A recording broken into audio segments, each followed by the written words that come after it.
Muchos recordarán todavía la existencia de un molino en su pueblo o en la localidad vecina, a donde se acudía a moler, a presenciar la transformación del grano en harina, del grano en riqueza, último recorrido de la cosecha. Los molinos fueron poco a poco parando sus piedras, motivados por el desarrollo industrial, que truncó el modo de vida tradicional y un oficio que se vio obligado a perecer.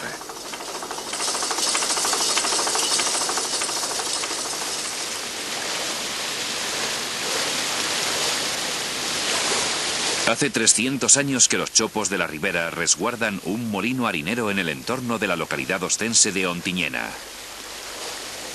Varias generaciones de una misma familia desempeñaron este oficio tan arraigado al medio agrícola y rural.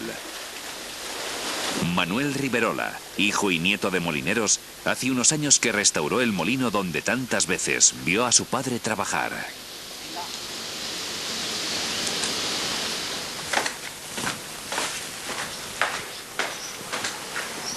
Bueno, mira, esto era un molino, o sea que era de mis padres y de un tío. Luego se dejó muy abandonado, luego me pude hacer yo con él y he restaurado dentro de mis posibilidades lo que he podido, pero mis abuelos eran molineros, mi padre era molinero y el molino para mí pues es algo que me llama la atención y considero que es algo a conservar para que la juventud sepa lo que es un molino antiguo. El molino de Ontinyena es de los últimos que dejaron de funcionar en la provincia de Huesca. El padre de Manuel lo mantuvo en activo hasta finales de los años 70. Manuel aún recuerda cómo era la labor de la molienda. El proceso es muy simple, entiéndeme, si vemos esto, o sea, eso se llama la orenza. Digamos, hay que echar el trigo dentro de la orenza, entiéndeme, por ejemplo, luego está el elevador este, o sea, el regulador, que es ese regulador, para darle entrada, más o menos entrada de trigo para la molienda. Luego, este otro elevador o regulador es para poder levantar y bajar la piedra, para aproximarla más, hacer la harina más fina o más grave. El trabajo del molino va desgastando las estrías de las piedras que rompen y refinan el grano. Por ello era fundamental picar las piedras con regularidad. La cabria era una grúa que utilizaba el molinero para levantar las piedras y poder picarlas. Si observamos, o sea, esto es un piñón de hierro fundido, pero el detalle más importante es que los dientes son de madera. Y por ejemplo, esta polea sigue movida por el eje que vemos invertido, que es el que viene de la turbina. Y la turbina no la encontramos abajo en la bóveda, que es la que mueve, digamos, el mecanismo de todo el piñonaje este. El volante este pequeñito es el que nos regula la entrada de agua, que hay una pequeña compuerta que se puede girar y le damos más o menos entrada de agua. Y no tiene otra misión. La harina caía por esta salida. Si se quería harina integral, la canal esta se alargaba y caía un cajón para que se cogiera la harina integral completamente. Y si no, había que emplear el sinfín este, entiéndeme, entonces ya había que venir aquí y ves, si observamos aquí, hay unos cangelones que esto es lo que subía la harina arriba y caía dentro del cernido. ¿Qué viene? ¿Para moler? Te traigo el saco para moler. Venga, pues. Vamos a echarlo.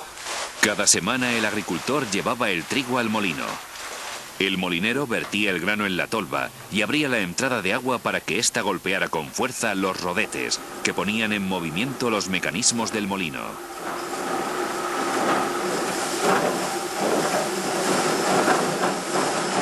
La piedra de arriba, la volandera, comenzaba a girar sobre la de abajo, la piedra fija. El grano caía entre las piedras y de este modo daba comienzo a la molienda. Poco a poco el grano se va triturando y refinando, transformándose en harina. Mientras la harina va cayendo al cajón, el molinero conoce por el tacto su calidad.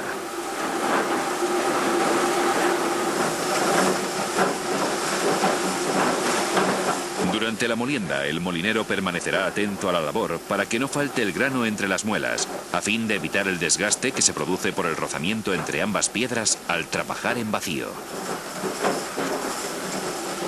Era habitual que el molinero cobrara en especie. Este cogía en almudes la parte proporcional de grano que le correspondía en presencia del agricultor.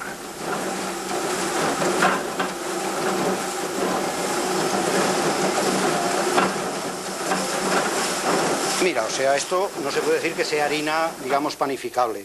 Más bien, o sea, es un molido para dar de comer animales o algo de este tipo. Para haber hecho harina había que haber bajado más el elevador de la piedra y entonces hubiera quedado más triturado y hubiera salido la harina.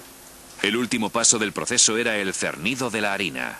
El cernido era un cilindro grandioso de telas, o sea, entiéndeme, la primera tela era muy fina para que nada más pasase la harina. Después había una intermedia que caía, que te diré, vamos a decir que hubiera un taladro de 2 milímetros que pasaba por ahí, que se llamaba la tercerilla. Y a lo otro era el final del cilindro que caía en la tastara completamente.